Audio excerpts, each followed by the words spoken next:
چند دن کی دنیا ہے، لڑائی جھگڑے کا موقع ہی کہاں ہے۔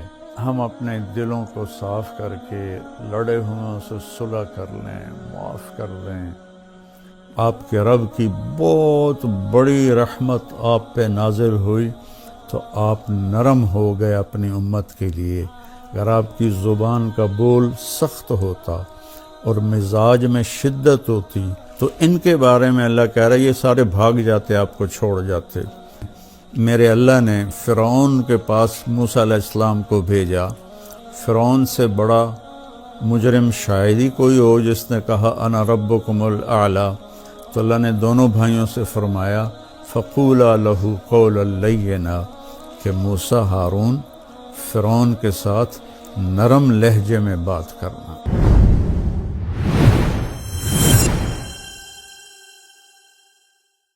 بسم اللہ الرحمن الرحیم، الصلاۃ والسلام علی رسولہ الکریم، اما بعد۔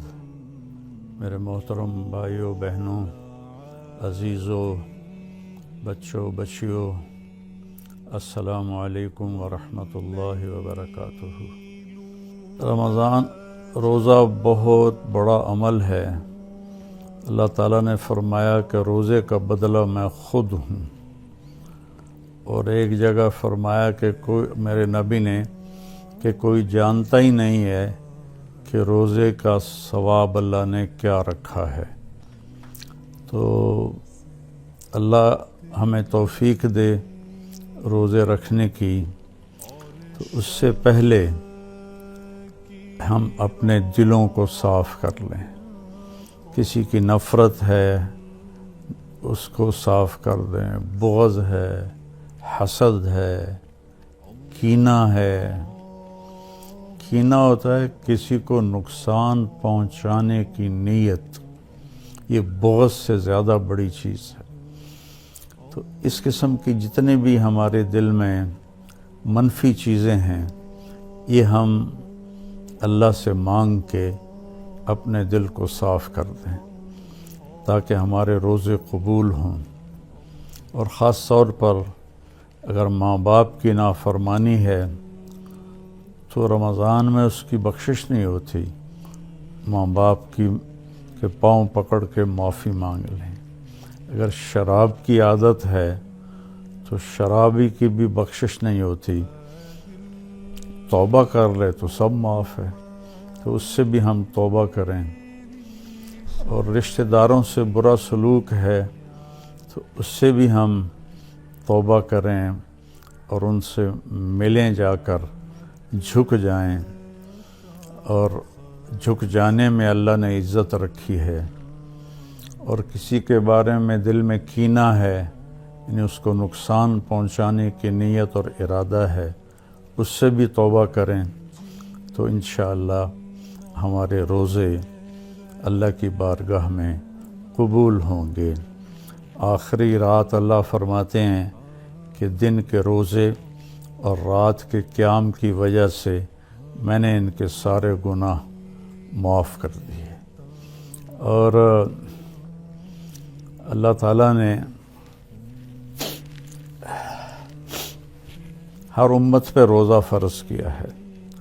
ہمارے لیے روزہ آسان کیا ہے کہ ہمارے لیے سحری بھی ہے اور ہمارے لیے افطاری بھی ہے۔ تو اہتمام سے ہم ان روزے رکھیں اور کوشش کریں کہ پیٹ بھر کے نہ کھائیں تاکہ جسمانی فائدہ بھی ہو، روحانی فائدہ بھی ہو۔ اگر ایک مہینہ پورا ہم اس طرح روزہ رکھیں کہ ہمیں ظہر سے بھوک لگنی شروع ہو جائے تو پورے مہینے میں ہمارے جسم کے اندر جتنی بھی کثافتیں اور غلط چیزیں جمع ہیں وہ ساری دھل جاتی ہیں اور صاف ہو جاتی ہیں۔ تو رمضان کا مطلب ہے جل جانا۔ تو رمضان اور جل جانا اور روزہ، اس میں مناسبت یہ ہے کہ جوں انسان روزے رکھتا چلا جاتا ہے اللہ اس کے گناہوں کو جلاتا جاتا ہے یہاں تک کہ آخری رات اس کے سارے گناہ جلا کے اسے پاک اور صاف کر دیتا ہے۔ تو ہم اپنے دلوں کو صاف کر کے لڑے ہوئے سے صلح کر لیں، معاف کر دیں۔ چند دن کی دنیا ہے، لڑائی جھگڑے کا موقع ہی کہاں ہے، چند صبحیں ہیں، چند شامیں ہیں، بہت سی بیت گئیں، تھوڑی باقی ہیں۔ بہادر شاہ ظفر رحمۃ اللہ علیہ کا شعر ہے، ان حسرتوں سے کہہ دو کہیں اور جا بسیں، اتنی جگہ کہاں ہے دل داغدار میں۔ تو دل داغدار میں اللہ کی محبت اور اللہ کے رسول کی محبت اور اللہ کے بندوں سے محبت اپنائیں تاکہ ہمارا ہر عمل قبول ہو اور اللہ تعالی ہم سے راضی ہو۔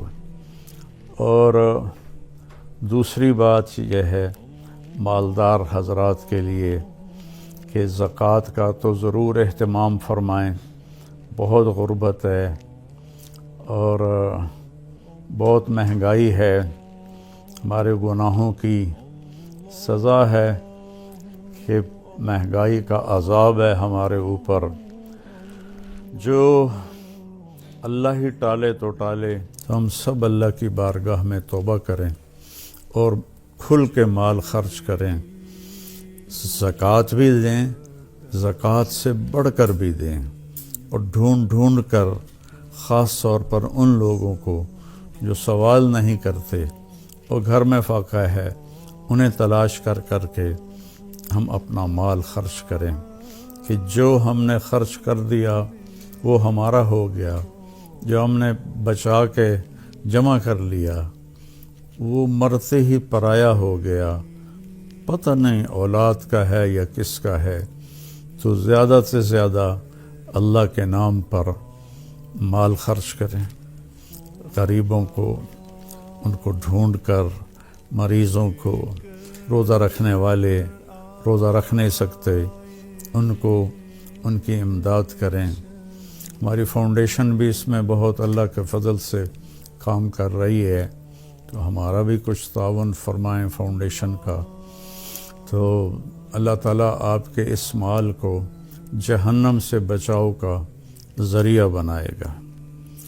تیسری بات یہ کرنی ہے کہ ایک اپنی زبان کو لگام دینا سیکھ لیں کہ اس زبان سے، میرے نبی نے حضرت معاذ ابن جبل سے فرمایا، معاذ الا انبئک بمیلاک ھذا کلہ، معاذ میں تمہیں لمبی چوڑی نصیحت فرمائی تھی کہ ساری نصیحت کا میں تمہیں خلاصہ بتاؤں؟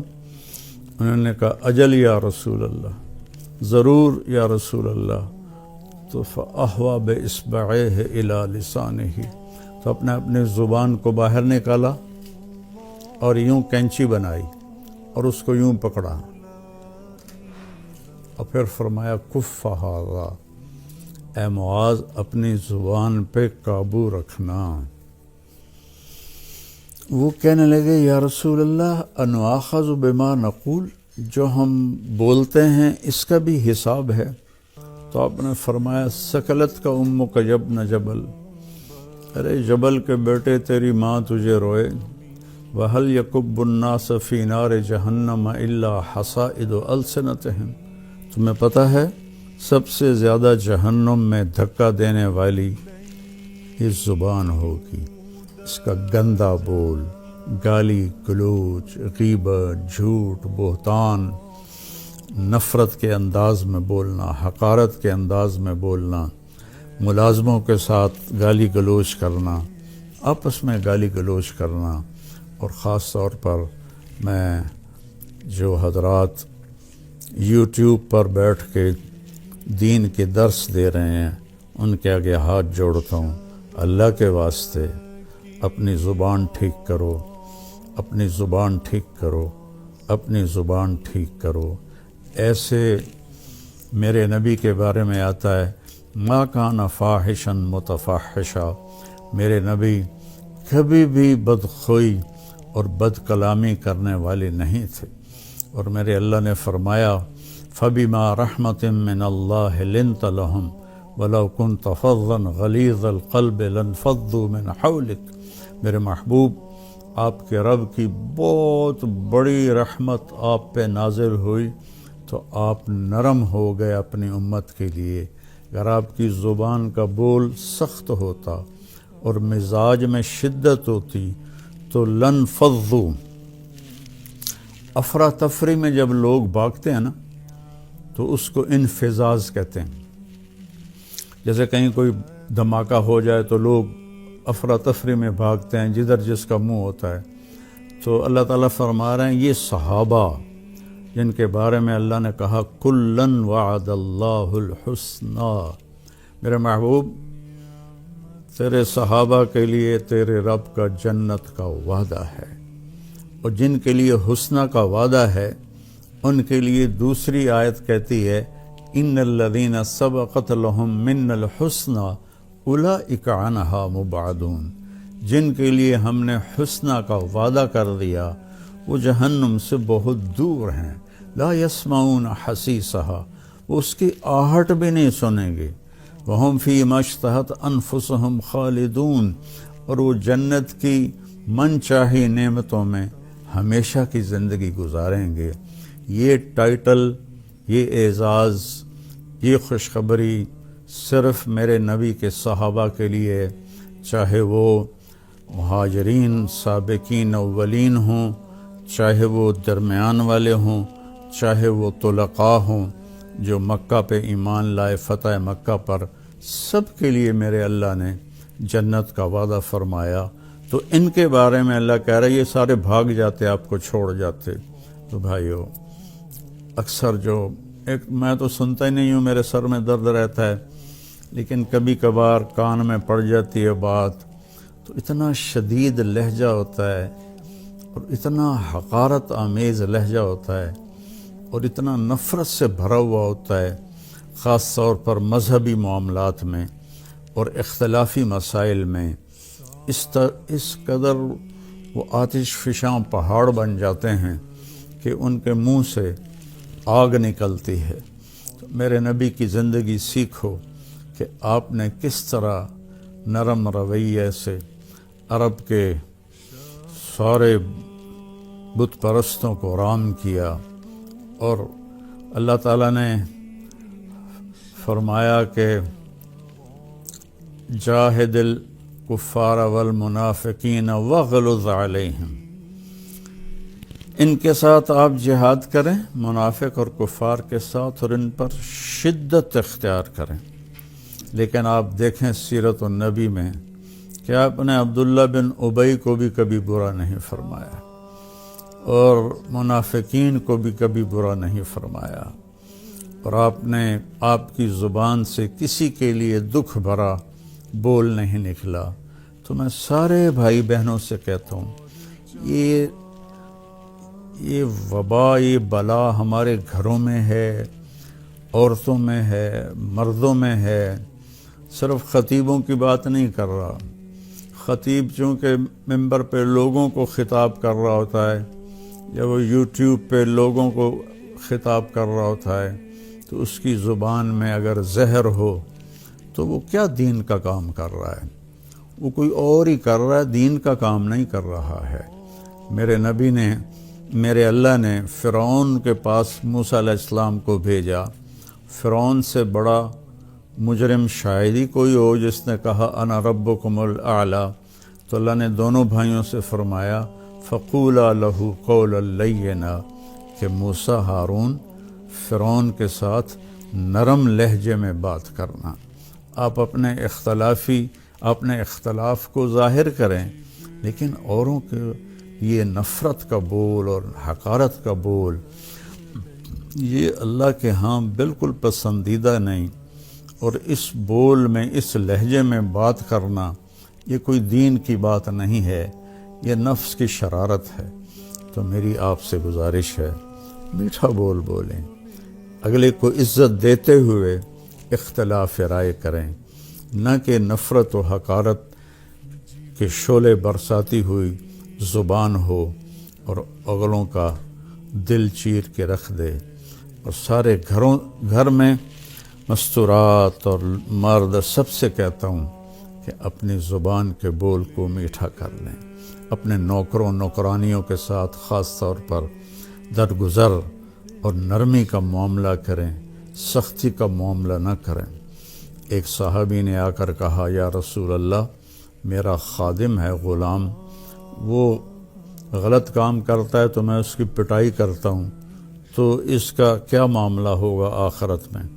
آپ نے فرمایا، تیری پٹائی کو اور اس کی غلطی کو تولا جائے گا، اگر تیری پٹائی بڑھ گئی تو پکڑا جائے گا۔ اور تو وہ زارو قطار رونے لگے اور کہنے لگے، یا رسول اللہ، اس کا یہی علاج ہے کہ میں اسے آزاد کر دوں۔ تو انہوں نے اپنے غلام کو آزاد کر دیا۔ تو میری منت ہے، اپنے بچوں کے ساتھ کبھی طنز والا بول نہ بولیں، بیوی کے ساتھ کبھی طنزیہ بول نہ بولیں، طنز مار دیتا ہے، تانا مار دیتا ہے۔ اپنے خامند کے ساتھ کبھی طنزیہ بول نہ بولیں، ماں باپ کے ساتھ خاص طور پر کبھی ایسا بول نہ بولیں کہ ان کے آنسو نکل آئیں یا ان کا دل ٹوٹ جائے۔ ماں باپ کی فریاد سارا مقدر بگاڑ کے رکھ دیتی ہے، اور ماں باپ کی دعا بیڑے مقدر سنوار دیتی ہے، وہاں تک پہنچتی ہے جہاں کوئی شے بھی نہیں پہنچتی۔ اپنے بہن بھائی، اپنے دوست احباب سب کے ساتھ محبت بھری بات کریں۔ کبھی کوئی ہو جائے بول ایسا انسان ہے تو پھر فوراً معافی مانگ لیں، اس سے معافی مانگ لیں۔ میں قربان جاؤں، جنگ خندق میں جب شکست ہوئی پہلے تو صحابہ بھاگے، تو ایک صحابی کا پاؤں میرے نبی کے پاؤں پر آ گیا۔ تو وہ جوتا جنگ والا تھا، سخت، تاکہ تلوار اثر نہ کرے۔ تو آپ کے پاؤں پہ وہ اس کا پاؤں آیا تو آپ کو درد ہوا، تو آپ کے ہاتھ میں چھوٹی سی چھڑی تھی، آپ نے اس کو ایسے ماری اور کہا، اوجعتنی، تو نے مجھے تکلیف پہنچائی۔ چھوٹی سی چھڑی، انہوں نے زرہ پہنی ہوئی ہے، زرہ پر تو تلوار اثر نہیں کرتی، اس چھڑی نے کیا اثر کرنا تھا۔ تو اس صحابی نے وہ سن لیا کہ میرے نبی فرما رہے ہیں اوجعتنی، تو کہنے لگے، سارا دن ساری رات میں ڈرتا رہا کہ اب جبریل آئیں گے میری ہلاکت کا پیغام لے کر، اب جبریل آئیں گے میری سزا کا پیغام لے کر۔ تو ساری رات سوئے نہیں۔ فجر کے بعد اعلان ہوا، جس شخص کا پاؤں نبی کے پاؤں پر آیا تھا، وہ آ کے اللہ کے نبی سے ملاقات کر لے۔ تو وہ کہنے لگے، بس ہو گئی نا وہی بات جس کا مجھے ڈر تھا، اب دیکھو پتہ نہیں کیا عذاب کا فیصلہ ہوتا ہے۔ وہ کانپتے ہوئے ڈرتے ہوئے تشریف لائے، تو آپ اسے دیکھ کر مسکرائے اور فرمایا، میرے پیارے، کل میں نے تمہیں چھڑی مار دی تھی، میں اس کی آپ سے معافی مانگتا ہوں، اور یہ 100 اونٹ آپ کو اس کے بدلے میں ہدیہ کرتا ہوں۔ یہ میرے نبی کا معاملہ تھا۔ ہم لوگوں کے دل توڑ کر، کفر کے فتوے لگا کر، ایک دوسرے کو کافر کہہ کر، ہم ایسے اپنے غصے کی آگ میں جل بھن رہے ہوتے ہیں، تو ہماری بات کہاں اللہ کی بارگاہ میں قبول ہوگی۔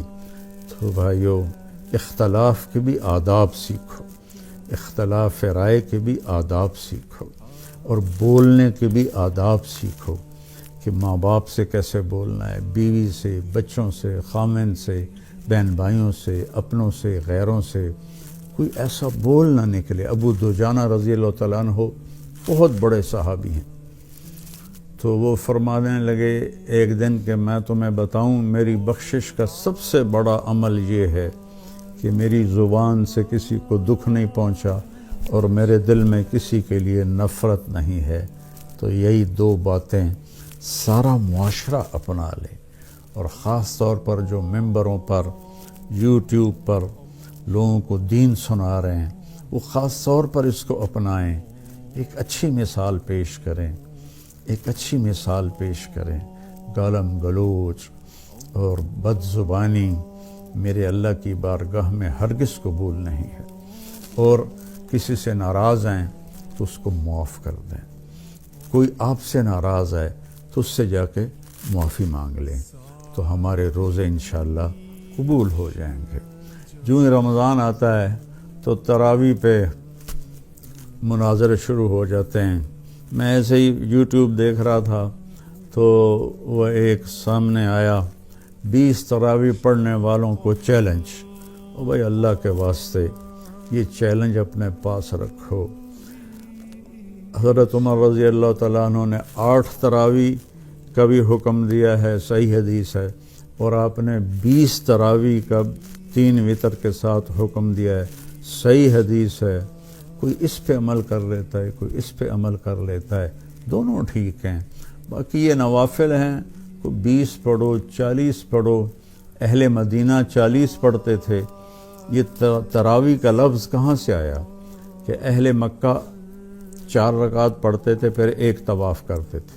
ترویح کہتے ہیں تھوڑی دیر کے آرام کو، پھر 4 رکعت پڑھ کے اور ایک طواف کرتے تھے، تو اس طرح ان کو تھوڑا آرام بھی ہو جاتا تھا، پھر آگے شروع ہو جاتے تھے۔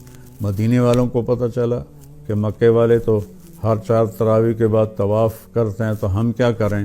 انہوں نے 40 رکعت پڑھنی شروع کر دی۔ تو اس پہ لوگوں کو تشویش میں نہ ڈالیں۔ جو 20 پڑھ رہا ہے وہ بھی ٹھیک کر رہا ہے، جو 8 پڑھ رہا ہے وہ بھی ٹھیک کر رہا ہے، جو 40 پڑھ رہا ہے وہ بھی ٹھیک کر رہا ہے۔